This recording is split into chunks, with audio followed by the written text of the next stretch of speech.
وای کوې مکه نه د بل سړي په لار کې چریستا به د کوي په غاړه لاړ شي.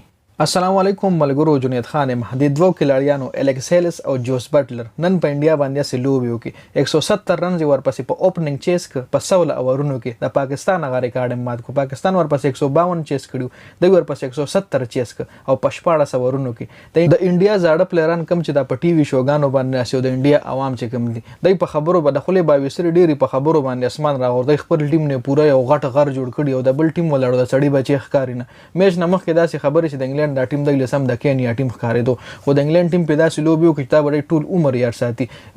دغه نه بار شو ورلد کپ نه بهر شو د انډیا ټیم او فائنل چې کوم دی د پاکستان انګلند وای د اتوار پر ورځ باندې دای پر سکور کارت باندې هم خبره کو سایډ له د سکور کارت ښکاری.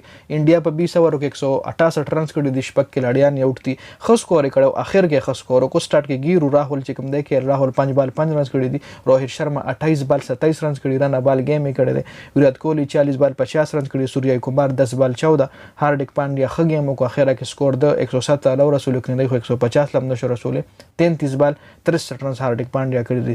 ریشب پنت لنن مکمل او شی و دنیش کارت کې ډراپ کړو 4 بال 6 رنز د کړي، اشوین 0 بال 0 کړي. د انګلند بالینګ تاسو ګورئ بیس بالینګ کزر لویم نو عادل راشد کړي 4 اور 20 رنز ور کړی او وکټ ایشته. سټوکس چې کوم دی 2 اور 18، کریس وکس 3 اور 24 یو وکټ، سیم کورن 4 اور 42 رن ایکسپنسیو بازار چې کوم دی سیم کورن او کریس جورډن دی.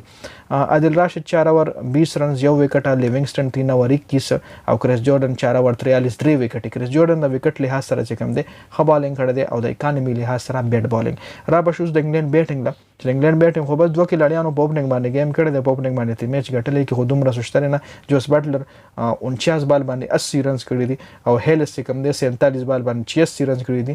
جوس بټلر 3 چکی واخلي دي او الیکس هیلس 2 چکی واخلي دي. ډیر زبردست گیم ورسره وکړو.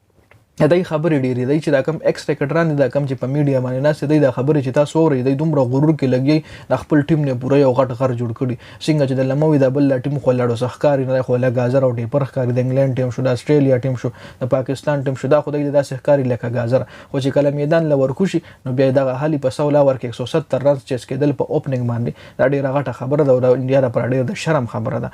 او دای خبرې چې ته ووري نو غصه به هم در ولی راشي. بالینګ له ګوري بونیشور کمار 2 اور 25 رنز ور کړی دي.